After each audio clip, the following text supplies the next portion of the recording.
అందరికీ ప్రభు పేరు వందనాలండి. మరి ఆదివారం రోజున మరి ఈ విధంగా కలుసుకునే అవకాశం తెచ్చేసి ప్రభుకు వందనాలు. కూడి వచ్చి ప్రతి ఒక్కరికి వందనాలండి. ఆన్లైన్లో చూసి ప్రతి ఒక్కరికి వందనాలండి. మరి ఆదివారం రోజున మరి వాక్యం ద్వారా మరి ప్రభు మనతో ఏం మాట్లాడదలుచుకున్నాం, మన మనసును సిద్ధపరచుకుని ముందుకు సాగుదాము. మరి గత వారం అంతా మనకి తోడైనందుకు, ప్రభు హస్తం మనకు తోడైనందుకు ప్రభుకు వందనాలు. మరి ఈ వారం మరి ఆదివారం రోజున మరి ప్రభు మనతో ఏం మాట్లాడదలుచుకున్నారు, మనము సిద్ధ మనసు కలిగి ముందుకు సాగుదాము. చిన్న ప్రార్థన చేసుకుని ప్రారంభించుకుందాం. పరలోకమందున మా తండ్రి, నీ ఘనమైన మన లెక్కలేని వందనాలు, స్తుతులు, స్తోత్రములు ప్రభా. ఈ ఆదివారం రోజున ఈ విధంగా చిన్న మందగా కూడుకునే అవకాశం దయచేసి మీకు వందనాలు తండ్రి ప్రభా. నాయన ఆది నుంచి అంతవరకు మీరే తోడుండి సహాయం చేసి మీకు వందనాలు తండ్రి ప్రభా. ఏ పాటి వారం తండ్రి ఈ విధంగా నిలబడి నడిపిస్తే మీకు వందనాలు తండ్రి ప్రభా. నాయన తండ్రి గత వారం అంతా తోడున్న మీకు వందనాలు తండ్రి. మరి ఈ ఆదివారం రోజున నాయన వాక్యంతో మాతో మాట్లాడి మమ్మల్ని బలపరిచి స్థిరపరిచి మీ నామానికి మహిమకరంగా పరిచయం నడిపిస్తున్నాం. మీకు వందనాలు తండ్రి. చిన్న ప్రార్థన నజరేయుడైన యేసు నామమున నడిపెట్టుకున్నాం తండ్రి. ఆమేన్.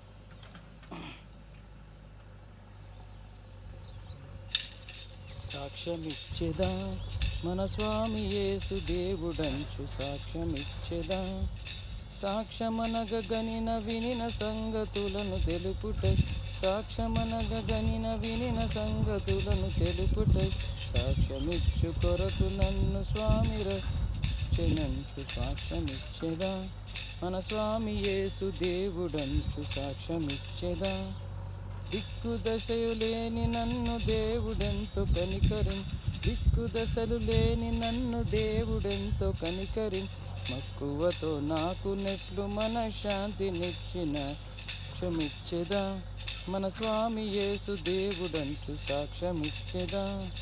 పల్లెటూళ్ళ జనుల రక్షణ భారము నా పైని గల, పల్లెటూళ్ళ జనుల రక్షణ భారము నా పైని గల, పిల్లలకును పెద్దలకును ప్రేమతో నా స్వామిని సాక్ష్యమిచ్చెదా. మన స్వామి యేసు దేవుడంచు సాక్ష్యమిచ్చెదా. సాక్ష్యమనగ గనిన వినిన సంగతులను తెలుపుట, సాక్ష్యమనగ గనిన వినిన సంగతులను తెలుపుట, సాక్ష్యమిచ్చు కొరకు నన్ను స్వామి రక్షించెను సాక్ష్యమిచ్చెదా.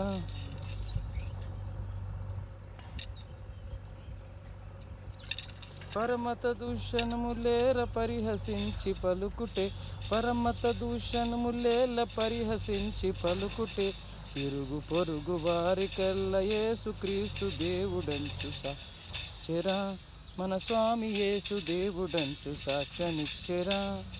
పరమత దూషణములేల పరిహసించి పలుకుటే, పరమత దూషణములేల పరిహసించి పలుకుటే, ఇరుగు పొరుగు వారికెల్ల యేసు క్రీస్తు దేవుడ సాక్ష్యమిచ్చెరా.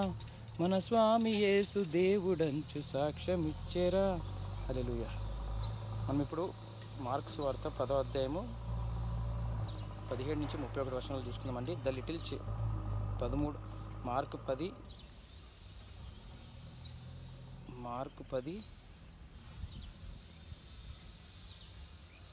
17 నుంచి 31.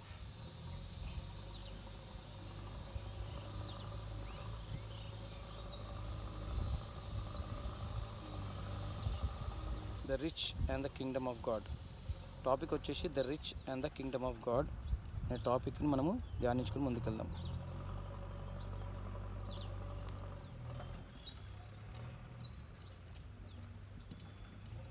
మార్క్ 10, 17 నుంచి 31 వచనాలు. The rich and the kingdom of God. So mark 10, 17 నుంచి 31. 17వ వచనం. ఆయన బయలుదేరి మార్గమున పోవుచుండగా ఒకడు పరుగెత్తుకొని వచ్చి ఆయన ఎదుట మోకాల్లోని, సద్బోధకుడా, నిత్య జీవునకు వారసుడగుటకు నేనేమి చేయుదునని ఆయన అడిగాను. యేసు, నన్ను సత్పురుషుడిని ఎలా చెప్పుచున్నావు? దేవుడు ఒక్కడే కానీ మరి ఎవడును సత్పురుషుడు కాడు. నరహత్య చేయవద్దు, వ్యభిచరింపవద్దు, దొంగిలించవద్దు, అబద్ధ సాక్ష్యం పలకవద్దు, మోసపుచ్చవద్దు, నీ తల్లిదండ్రులను సన్మానింపుము అను ఆజ్ఞలు నీకు తెలియను గదా అని అతనితో చెప్పాను. అందుకు అతడు, బోధకుడా, బాల్యము నుండి ఇవన్నీ అనుసరించుచూనే యుంటినని చెప్పాను. యేసు అతని చూచి అతని ప్రేమించి, నీకు ఒకటి కొదువుగానున్నది. నీవు వెళ్ళి నీకు కలిగినవన్నీ అమ్మి బీదలకిమ్ము, పరలోకమందు నీకు ధనము కలుగును. నీవు వచ్చి నన్ను వెంబడించుమని చెప్పెను. అతడు మిగుల ఆస్తి గలవాడు గనుక ఆ మాటకు ముఖము చిన్నబుచ్చుకొని దుఃఖపడుచు వెళ్ళిపోయెను. అప్పుడు యేసు చుట్టూ చూచి, ఆస్తి గలవారు దేవుని రాజ్యంలో ప్రవేశించుట ఎంతో దుర్లభమని తన శిష్యులతో చెప్పాను. ఆయన మాటలకు శిష్యులు విస్మయముందిరి. అందుకు యేసు తిరిగి వారితో ఇట్లనెను, పిల్లలారా, తన ఆస్తి యందు నమ్మిక ఉంచువారు దేవుని రాజ్యములో ప్రవేశించుట ఎంత దుర్లభము. ధనవంతుడు దేవుని రాజ్యంలో ప్రవేశించుట కంటే ఒంటె సూది బెజ్జములో దూరుట సులభము. అందుకు వారు అత్యధికముగా ఆశ్చర్యపడి, అట్లయితే ఎవడు రక్షణ పొందగలడని ఆయనను అడిగిరి. యేసు వారిని చూచి, ఇది మనుషులకు సాధ్యమే కానీ దేవునికి సాధ్యం కాదు. దేవునికి సమస్తమును సాధ్యమే అని.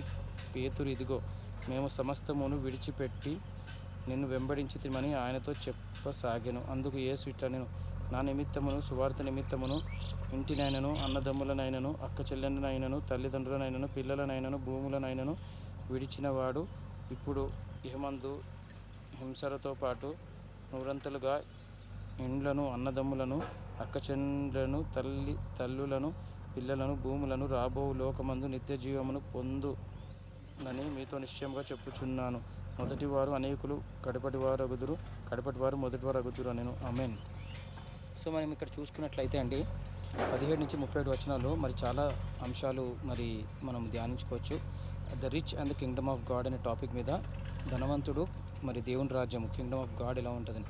ఆయన బయలుదేరి మార్గంలో పోచుండు ఒకడు పరిగెత్తుకుని వచ్చి, అంటే దేవుడు బయలుదేరి మార్గం పోచుండు ఒక పరిగెత్తుకుని వచ్చాడు. ఒకడు వచ్చి ఆయన ఎదుట మోకాళ్ళు, అంటే మోకాల మీద ఆయన ఎదుట నించుని, సద్బోధకుడా నిత్య జీవనం మనకు వారసుడు నేనేం చేయను అని అడిగాను. అంటే నిత్య జీవం అంటే ఇటర్నల్ లైఫ్ నాకు కావాలంటే మరి నేనేం చేయాలని చెప్పి అడగాను. యేసు నన్ను సత్పురుషుని ఎలా అనుచున్నాను, సత్పురుషుని ఎలా అనుచు, దేవుడు ఒక్కడే కదా, దేవుడు ఒక్కడే కానీ మరి ఎవడును సత్పురుషుడు కాడు. సత్పురుషుడు ఎవరుగా దేవుడు ఒక్కడే కానీ సత్పురుషుడు ఎవరు కాదు. నరహత్య చేయవద్దు, వ్యభిచారించవద్దు, దొంగలించవద్దు, అబద్ధ సాక్ష్యం పలుకోవద్దు, మోసపుచ్చవద్దు, తల్లిదండ్రులను సన్మానింపుము అను ఆజ్ఞలు నీకు తెలియను కదా అని తనతో చెప్పాను. సో ఈ ఆజ్ఞలని నీకు తెలుసు కదా అని చెప్పగానే అందుకు అతడు, బోధకుడు బాల్యం నుండి ఇవన్నీ అనుసరించుచూనే యుంటినని చెప్పాను. సో నేను చిన్నప్పటి నుంచి ఇవన్నీ అనుసరిస్తున్నాను.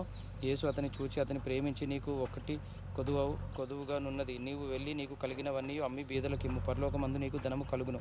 సో నీకు ఒకటి కొదువుగా ఉంది, ఇవన్నీ నువ్వు చేశాను. చిన్నప్పటి నుంచి దొంగలించలేదు, వ్యభిచరించలేదు, అబద్ధ సాక్ష్యం ఆడలేదు, మోసపుచ్చలేదు, తల్లిదండ్రులు సన్మానించి అన్నీ చేసావు. కానీ ఒకటి కొదువుగా ఉంది ఏంటంటే నీకున్నవి. యేసు అతనితో చూచి బాల్యం నుండి ఇవన్నీ యుంటి చెప్పినని. యేసు అతన్ని చూచి, నీకు ఒకటి కొదువుంది ఏంటంటే నీవు వెళ్ళి నీకు కలిగినదంతయు అమ్మి బీదలకి ఇమ్ము, పరలోకమందు నీకు ధనం కలుగును. అంటే నీ దగ్గర ఉన్నదంతే అమ్మేసి బీదలకి ఇచ్చేసి పరలోకమందు నీకు ధనం కలుగుతుంది అని చెప్పాడు. చెప్పిన తర్వాత నీవు వచ్చి నన్ను వెంబడించమని చెప్పాను. సో అప్పుడు నువ్వు అమ్మేసి బీదలకి ఇచ్చేసి నన్ను వెంబడించమని చెప్పాను. చెప్పిన తర్వాత అతడు మిగులు ఆస్తి గలవాడు కనుక ఆ మాటకు ముఖము చిన్నబొచ్చుకొని దుఃఖపడుచు వెళ్ళిపోయాను. సో అప్పుడు ఆయన ఆస్తి గలవాడు, సో అందుకే ముఖం చిన్నబొచ్చుకొని వెళ్ళిపోయాడంట. మరి యేసు దగ్గర నుంచి వెళ్ళిపోయాను. అప్పుడు యేసు చుట్టూ చూచి, ఆస్తి గలవారు దేవుని రాజ్యం ప్రవేశించేంత దుర్లభమని తన శిష్యులతో చెప్పాను. సో ఆస్తి గలవాడు ఎవరైతే డబ్బున్న మనుషులు ఉంటారో దేవుని రాజ్యాన్ని రాలేరు. సో వాళ్ళు రాలేదు, వాళ్ళకి చోటు లేదు. ఆయన మాటలకు శిష్యులు విస్మయం ఉంది. అందుకు యేసు తిరిగి వారితో ఇట్లా నేను. సో అప్పుడు అందరూ వాళ్ళు షాక్ అయిపోయి, ఏంటిది యేసు ఎందుకు ఇలా మాట్లాడుతారని షాక్ అవ్వగానే, సో అప్పుడు అందుకు యేసు తిరిగి వారితో ఇట్లా నేను, పిల్లలారా తమ ఆస్తి యందు నమ్మిక ఉంచువారు దేవుని రాజ్యంలో ప్రవేశించట ఎంతో దుర్లభము. సో తమ ఆస్తి యందు అంటే ఆస్తి మీద నమ్మకం ఉంచి దేవుని రాజ్యంలో ప్రవేశించుదాం అనుకున్న వాళ్ళు ప్రవేశించలేరు. ధనవంతుడు దేవుని రాజ్యంలో ప్రవేశించడం కంటే ఒంటె సూద బెజ్జంలో దూరుట సులభం. అంటే ధనవంతుడు దేవుడి రాజ్యంలో ప్రవేశించడం కంటే ఒంటె సూది బెజ్జంలో దూరుట సులభం. అంటే దాని అర్థం ఏంటంటే ఒంటి సూది బెజ్జంలో దూరలేదు, కానీ ధనవంతుడు అదేవిధంగా దేవుని రాజ్యంలోకి ధనవంతుడు రాలేడని చెప్పి యేసు వాక్యం సెలవిస్తుంది. అందుకు వారు అత్యధికముగా ఆశ్చర్యపడి, అట్లయితే ఎవడు రక్షణ పొందగలడని ఆయనను అడిగిరి. సో అందుకు వారు అత్యధికముగా ఆశ్చర్యపడి, అట్లయితే ఎవరు రక్షణ పొందగలవాడని అడిగిన. యేసు వారిని చూచి, ఇది మనుష్యులకు అసాధ్యమే కానీ దేవునికి అసాధ్యం కాదు. దేవునికి సమస్తము సాధ్యమే అని నేను. సో ఇది మనుషులకు అసాధ్యం కానీ దేవునికి సమస్తము సాధ్యం అని చెప్పి చెప్తారు. పేతురు, ఇదిగో మేము సమస్తము విడిచిపెట్టి నేను వెంబడించమని ఆయనతో చెప్పసాగాను. సో ఇప్పుడు పేతురు ఏమని, మేము అన్ని విడిచిపెట్టి మిమ్మల్ని వెంబడించమేసాను. కానీ అందుకు యేసు ఇట్లా, నేను నా నిమిత్తము స్వార్థ నిమిత్తం ఇంటినైనా అన్నదమ్ములనైనా అక్క చెల్లెలనైనా తల్లిదండ్రుల పిల్లలనైనా భూములనైనా విడిచిన వాడు ఇప్పుడు ఇహమందు హింసలతో పాటు నరహంతులుగా ఇండ్లను అన్నదమ్ములను అక్క చెల్లెలను తల్లులను పిల్లలను భూములను రాబోలోగా నీ సజీవనం పొందు అని మీతో నిశ్చయంగా చెప్పచ్చు. అన్నదమ్ములను అక్క చెల్లెలను సువార్తను నా నిమిత్తం సువార్తను అన్నీ వదులుకొని వచ్చినాడు. మొదటి వారు అనేకులు అవుతురు, కడపటి వారు అనేకులు కడపటి వారు అగుతురు, కడపటి మొదటి వారు అగుతురు అని చెప్పి యేసు వాక్యం సెలవిచ్చింది. సో అప్పుడు అందరిని వదిలేసి మరి ఎవరైతే నా దగ్గరికి వస్తారో, నన్ను సువార్తను వెంబడిస్తారో వాళ్ళకే ఈ పరలోక రాజ్యం మరి ఇవ్వబడుతుంది, వాళ్ళకి చోటు ఇవ్వబడుతుందని చెప్పి ప్రభు వాక్యం సెలవిస్తుంది. మరి ఈ వాక్యం దేవుడు దీవించునుగా చిన్న ప్రార్థన చేసుకుని దీవించును.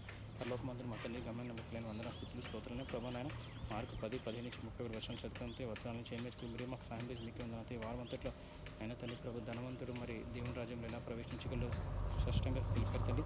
వచనాల నుంచి ఆయన మేము ధ్యానించుకుని ముందుకు సాగే కొంచెం కోరుకుంటూ మీకే మేకంతా చెల్లించుకుంటూ చిన్న ప్రార్థన నజరేయుని యేసు నామమున పెట్టుకున్నాం తండ్రి. ఆమేన్.